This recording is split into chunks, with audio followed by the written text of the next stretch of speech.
இதுக்கப்புறம் உங்களுக்கு type காஸ்டிங்கில் doubt வரவே வராது. இன்டெக்ரல் டைப்பில் ஒரு 4 type: byte, short, int, long. Byte அப்படின்னா வந்து 8 பிட்ஸு. ஓகே, இப்போ என்ன பண்ணுறேன் அப்படின்னா, இந்த பைட் வேல்யூவை ஷார்ட்டில் வந்து நான் ஸ்டோர் பண்ணணும் அப்படின்னு நினைக்கிறேன். ஓகே, ஷார்ட்டில் அதோடைய சைஸ் பார்த்தீங்க அப்படின்னா 16 பிட்ஸு. அப்போ 8 விட அது அதிகம்தான். அப்போ அதிகமான ஸ்பேஸ் இந்த இடத்துல இருக்குது. 8 பிட்ஸில் இருக்கக்கூடிய வேல்யூவை இந்த 16 பிட்ஸில் ஸ்டோர் பண்ண முடியும். ஆக்சுவலாக இதுக்கு பேர் வந்து இம்ப்ளிசிட் அப்படின்னு சொல்லுவோம். இப்போ நான் ஷார்ட்லேருந்து என்ன பண்ணலாம் அப்படின்னா, நான் இன்டீஜருக்கு மாற்றலாம். ஏன்னா இப்போ இன்டீஜருடைய சைஸ் வந்து பார்த்திங்கன்னா 32 பிட்ஸு தான் நான் கொடுத்துருக்கேன். நான் கொடுக்கல, அதோடைய எக்ஸாக்ட் சைஸு. ஓகே, இப்போ இன்டீஜர்லேருந்து லாங்குக்கு வந்து மாற்ற போகிறோம். அப்போ லாங்கோட ஃபிக்ஸ்டு சைஸ் எவ்வளோ அப்படின்னா 64 பிட்ஸு. அப்போ நான் ஒரு சின்ன டைப்லேருந்து ஒரு பெரிய டைப்புக்கு நான் டேட்டாவை ட்ரான்ஸ்ஃபர் பண்ணும்போது எனக்கு டேட்டா லாஸ் ஆகலை. நிறையவே நமக்கு இங்கே ஸ்பேஸ் இருக்குது. அப்போ நான் பைட்லேருந்தும் லாங்குக்கு கொடுக்கலாம், ஷார்ட்லேருந்தும் கொடுக்கலாம், இன்ட்லேருந்தும் கொடுக்கலாம். ரைட், இப்போ நான் வந்து லாங்கில் நான் ஃபுல்லாக வேல்யூ எடுத்துக்கிட்டேன். இது எதுக்காக நான் எடுத்திருக்கேன் அப்படின்னா, எக்ஸ்பிளிசிட்டாக எப்படி கன்வெர்ட் பண்ணுறது. அப்போ நான் முன்ன பண்ணது இம்ப்ளிசிட், அது ஆட்டோமேட்டிக்காகவே நடக்கும். இப்போ நம்ம பண்ண போகிறது எக்ஸ்பிளிசிட் கன்வர்ஷன். இதை நாம் மேனுவலாக தான் பண்ணுற மாதிரி இருக்கும். இப்போ இந்த லாங்கில் இருக்கிறத நான் இன்ட்லேயும் கொடுக்க முடியாது, ஷார்ட்லேயும் கொடுக்க முடியாது, அண்டு பைட்லேயும் கொடுக்க முடியாது. டேட்டா லாஸ் ஆகும். ஸோ அது ஒரு சின்ன எக்ஸாம்பிள் தான் இது. லாங்லேருந்து நான் இன்ட்டுக்கு நான் மாற்றுறேன். இது ஒரு அண்டர்ஸ்டாண்டிங் பர்பஸ்க்காக தான் இந்த வீடியோ மேக் பண்ணது. இப்போ இந்த டேட்டா அப்படிங்கிறது, இந்த பருப்பு தான் டேட்டா. இந்த இடத்துல என்ன ஆகுது அப்படின்னா, அந்த ரேஞ்சுக்குள்ளே இல்லாததுனால ஓவர்ஃப்ளோ ஆகுது.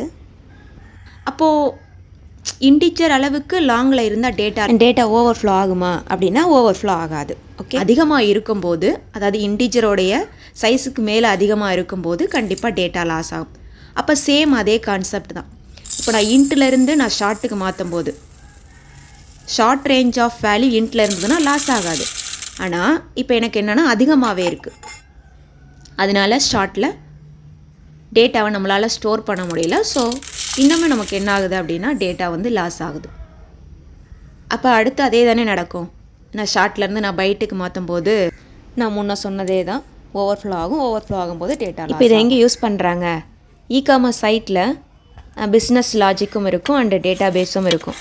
இப்போ பிஸ்னஸ் லாஜிக் லேயரில் வந்துட்டு குவான்டிட்டியை ஸ்டோர் பண்ணுறதுக்கு இன்டிஜர் கொடுத்துருப்பாங்க, அண்டு டேட்டா பேஸில் குவான்டிட்டிஸை வந்து ஸ்டோர் பண்ணுறதுக்கு லாங்கில் கொடுத்துருப்பாங்க, அதாவது பிக் இன்ட்டில் வந்து கொடுத்துருப்பாங்க. அப்போ இந்த டைமில் என்ன ஆகும் அப்படின்னா, நம்ம C#லேருந்து SQLக்கு கொடுக்கும்போது அது வந்து இம்ப்ளிசிட். இப்போ நம்ம SQLலேருந்து C#க்கு எடுக்கும்போது எக்ஸ்பிளிசிட். ப்ரோக்ராமேட்டிக்கலாக பார்க்கலாம். நான் C# தான் இது பண்ண போகிறேன். ஸோ அதனால் நான் யூஸ் பண்ணக்கூடிய IDE விஷுவல் ஸ்டுடியோ. அதில் லேட்டஸ்ட் வெர்ஷன் தான் நான் யூஸ் பண்ணுறேன். கன்சோல் பேஸில் இப்போ நான் ஃபஸ்ட்டு எடுத்துருக்கக்கூடிய டைப்பு பைட்டு. அதுக்கு நான் கொடுத்துருக்க நேம் வந்து A. அசைன் பண்ணியிருக்கக்கூடிய வேல்யூவு 10. இப்போ இந்த 10 வந்து நான் எதில் ஸ்டோர் பண்ணுறேன் அப்படின்னா இன்டிஜர் Bயில் வந்து நான் ஸ்டோர் பண்ணேன். ஃபைனலாக அந்த டேட்டாவில் Dக்கு கொண்டு வந்துட்டோம். இப்போ நான் பிரிண்ட் பண்ணி பார்த்தா நான் Aல என்ன கொடுத்தனோ அதே வேல்யூ தான் இருக்க போகுது. அதாவது ஒரிஜினல் வேல்யூவு 10. அதில் எந்த ஒரு சேஞ்சஸுமே இல்லை. அவுட்புட் செக் பண்ணிடலாம்.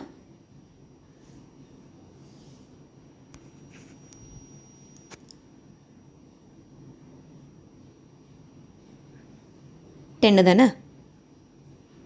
ஸோ இது நமக்கு ஆட்டோமேட்டிக்காக நடக்கிறது. நம்ம மேனுவலாக பண்ண வேணாம். இதுக்கு பேர் தான் இம்ப்ளிசிட் அப்படின்னு சொல்லுவோம். அப்படியே நான் வந்து ஆப்போசிட்டாக சேஞ்ச் பண்ணுறேன். லாங்கில் கொடுக்குறேன். ஏவோட வேல்யூ 10. ஓகே, அப்போ லாங்லேருந்து நான் பைட்டுக்கு மாற்றலாம், ஷார்ட்டுக்கு மாற்றலாம், இன்ட்டுக்கு மாற்றலாம். நான் அந்த ஆர்டர்லேயே நான் கொடுக்குறேன். Into B = A. அங்கே கொடுக்க முடியாது, எரர் வரும். அடுத்து இன்டிஜரை நான் ஷார்ட்டில் கொடுக்க முடியாது. ஆட்டோமேட்டிக்காக ஸ்டோர் ஆகாதுன்னு சொன்னேன். அதனால தான் அந்த எரரு. பைட்டில் சியை கொடுக்க முடியாது. ஓகே, அப்போ நம்ம என்ன பண்ணலாம் அப்படின்னா, எக்ஸ்பிளிசிட் அப்படின்னு ஒரு விஷயம் சொன்னேன்ல, ஈக்குவலாக நான் மாற்ற போகிறேன். இன்ட்டுக்கு வந்து நான் கன்வெர்ட் பண்ணிக்கிறேன். சாரி, இந்த இடத்துல ஷார்ட் வரும், இன்ட்டு வராது. அப்போ இந்த இடத்துல என்ன வரும்னா பைட்டு தான். இப்போ நமக்கு ஃபைனலாக என்ன அவுட்புட் கிடைக்கும் அப்படின்னா 10 கிடைக்கும். எப்படி சொல்கிறேன் அப்படின்னா, அந்த 10ங்கிறது ஒரு சின்ன வேல்யூ, அந்த ரேஞ்சுக்குள்ளே இருக்கக்கூடிய ஒரு வேல்யூ தான். அப்போ நமக்கு அதில் எந்த ஒரு சேஞ்சஸும் தெரியாது. அப்போ எப்போ எரர் வரும், எப்போ வந்து ஒரு இன்வேலிடு இன்புட் நமக்கு ஸ்டோர் ஆகும் அப்படின்னா, அதிக ரேஞ்ச் ஆஃப் வேல்யூஸ் இருக்கும்போது. இப்போ இவ்வளோ ரேஞ்ச் ஆஃப் வேல்யூஸை நான் லாங்கில் கொடுக்கலாமா அப்படின்னா கொடுக்க முடியாது. ஏன்னா அதுக்கு கொடுத்துருக்கக்கூடிய சைஸ் வந்து பார்த்திங்கன்னா 64 பிட்ஸு. அப்போ அந்த 64 பிட்ஸ்னால் எக்ஸாக்டாக எவ்வளோ வேல்யூ வந்து ஸ்டோர் பண்ணும் அப்படிங்கிறது கண்டிப்பாக நமக்கு தெரிஞ்சிருக்கணும். அதை கண்டுபிடிக்கிறதுக்கு ஒரு ஃபார்முலா இருக்குது. 2^64 அப்படின்னு கொடுத்தீங்க அப்படின்னா அதில் ஒரு வேல்யூ கிடைக்கும். அந்த வேல்யூவை நீங்கள் என்ன பண்ணிக்கலாம் அப்படின்னா 2ஆக நீங்கள் வந்து டிவைட் பண்ணிக்கிற மாதிரி இருக்கும். 0லேருந்து தான் ஸ்டார்ட் ஆகும் நம்பரு. ஸோ அதை நான் உங்களுக்கு அடுத்த வீடியோவில் சொல்கிறேன் எப்படி கண்டுபிடிக்கணும் அப்படின்ட்டு. இப்போ இதில் பாருங்கள், ஏவோட வேல்யூவை நான் வந்து ஜஸ்ட் பிரிண்ட் பண்ணுறேன். அதாவது லாங்கில் என்ன வேல்யூ இருக்குது எனக்கு அது அப்படியே பிரிண்ட் ஆகணும். இன்டிஜருக்கும் மாற்றிட்டு, மாற்றினதுக்கப்புறம் இன்டிஜரில் என்ன வேல்யூ இருக்கோ அது நமக்கு தெரியணும். அதே மாதிரி நான் ஷார்ட்டாக கன்வெர்ட் பண்ணதுக்கப்புறம் என்ன வேல்யூ இருக்குது, அண்ட் லாஸ்ட் ஃபைனலி டியோட வேல்யூ. ஓகே, ஸோ அவுட்புட் பாருங்கள், நாம் கொடுத்த அந்த ஒரிஜினல் வேல்யூ அந்த இடத்துல கிடையாது. நான் லாங்கில் கொடுத்தது அப்படியே பிரிண்ட் ஆகிருக்கு. ஆனால் லாங்கிலேருந்து மாற்றின இன்ட்டு ஷார்ட்டு பைட்டெல்லாம் அந்த மாதிரி கிடையாது. ஓகே, இதுதான் டேட்டா லாஸ் ஆகிறது, ஆர் வந்துட்டு ஒரு இன்வேலிட் இன்புட் வந்துட்டு அந்த இடத்துல ஸ்டோர் ஆகிறது. அப்போ இதை எப்படி நான் வந்து கண்ட்ரோல் பண்ணலாம் என்னுடைய ப்ரோக்ராமில் அப்படின்னா, எக்ஸப்ஷன் ஹேண்ட்லிங் அப்படின்னு ஒரு கான்செப்ட் இருக்குது.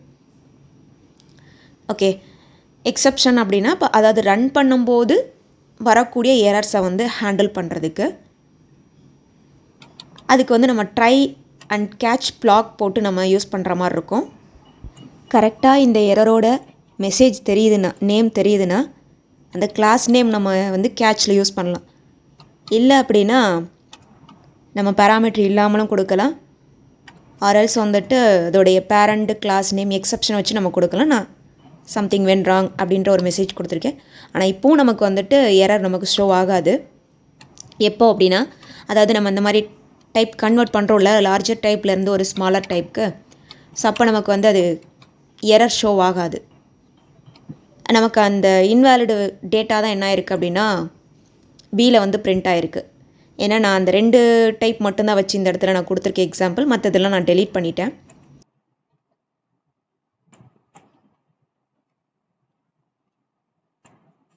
அப்போ என்ன கீவேர்டு யூஸ் பண்ணலாம்னா, செக்குடு அப்படிங்கிற ஒரு கீவேர்டு வந்து யூஸ் பண்ணுங்கள்.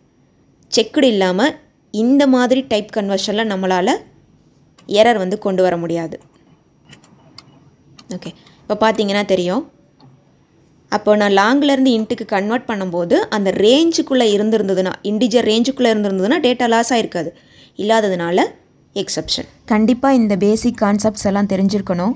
இதை நீங்கள் ப்ராக்டிஸ் பண்ணி பாருங்கள். இதை நோட்டில் எழுதி வச்சு எக்ஸிக்யூட் பண்ணி பாருங்கள். உங்களுக்கு ஏதாவது எரர்ஸோ இல்லை டவுட்ஸோ இருந்தது அப்படின்னா கமெண்ட் பண்ணுங்கள். Thank you so much.